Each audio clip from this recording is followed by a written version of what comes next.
El saludo, mi nombre es Fraina Jochicue Tenorio,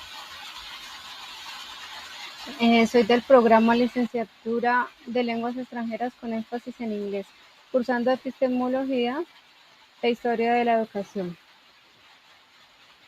A continuación abordaré el tema de la pedagogía del oprimido, del filósofo educador Paulo Freire. Introducción.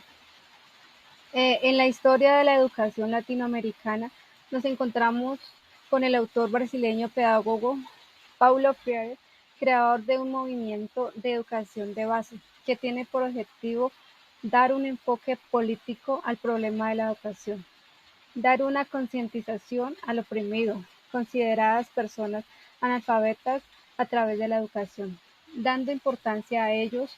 De este modo se debe dar importancia a la educación dialógica o conversacional.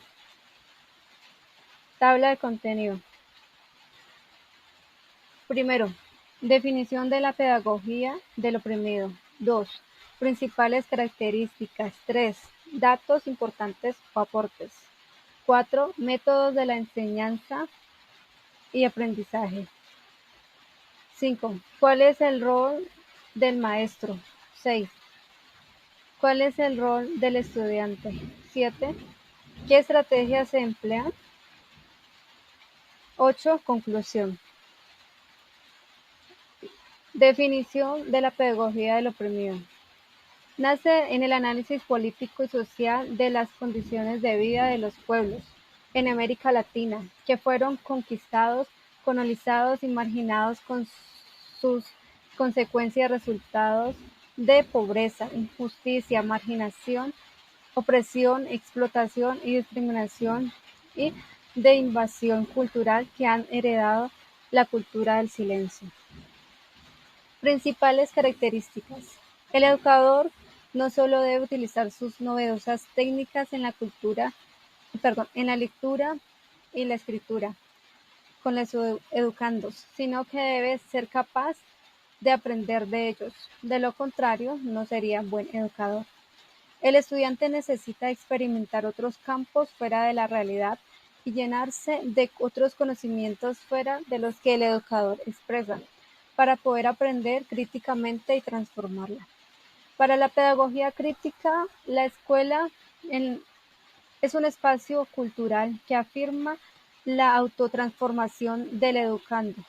Es un espacio de preparación para la construcción de una sociedad más justa, cultivando habilidades sociales para dicha construcción. Concibe al profesor como un intelectual crítico, reflexivo, transformador, con habilidades pedagógicas, políticas para sustituir la toma de conciencia en la clase popular, trabajadora y ayudar a esta a desarrollar su liderazgo y compromiso en la lucha colectiva. Datos importantes o aportes. Prevalece la dialecta y la idea de que el conocimiento no es neutro, sino que está determinado por una sociedad. De allí la importancia que ésta les da a las clases sociales, a las diferentes culturas y a la necesidad de superar la hegemonía de la clase social que domina y a la ideología que la apoya. Busca entender las relaciones del poder y el conocimiento desde el papel que juega la educación en este ejercicio. Metodología de la enseñanza y aprendizaje. Propone una pedagogía alternativa con una concepción científica humanista que encuentra su expresión en una práctica dialógica.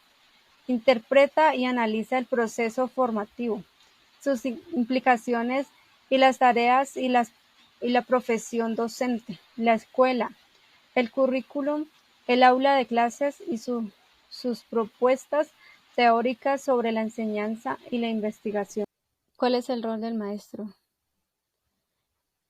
El educador no se ubica en una postura de desigualdad, con los educandos utilizando técnicas en la lectura y la escritura, sino que parte del lenguaje de los educandos, acompañándolos en su tarea de decodificarlo y recodificarlo, y ser capaz de aprender de ellos para ser un buen educador. ¿Cuál es el rol del estudiante?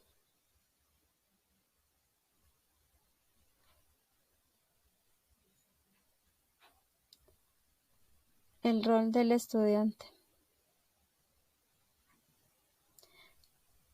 El estudiante necesita experimentar otros campos fuera de la realidad y llenarse de otros conocimientos fuera de los que el educador expresa para poder aprender críticamente y transformarla. En este contexto es donde Freire presenta la dialéctica del educador educando como tópico. Nadie educa a nadie, así como tampoco nadie se educa a sí mismo. Los hombres se educan en comunión, mediatizados por el mundo. Según Freire, ¿qué estrategias se emplean?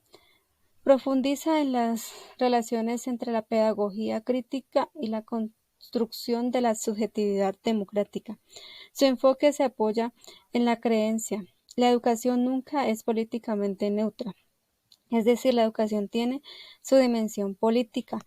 Este hecho puede respaldar la transformación revolucionaria de las sociedades oprimidas y puede actuar para cambiar la situación. Conclusión. Para concluir, la pedagogía del oprimido es precisamente la liberación de los oprimidos, pero sin que estos se conviertan en opresores, sino que a través de la reflexión y una actitud crítica se logre llegar a la praxis, que es la reflexión y acción de los hombres sobre el mundo para transformarlo.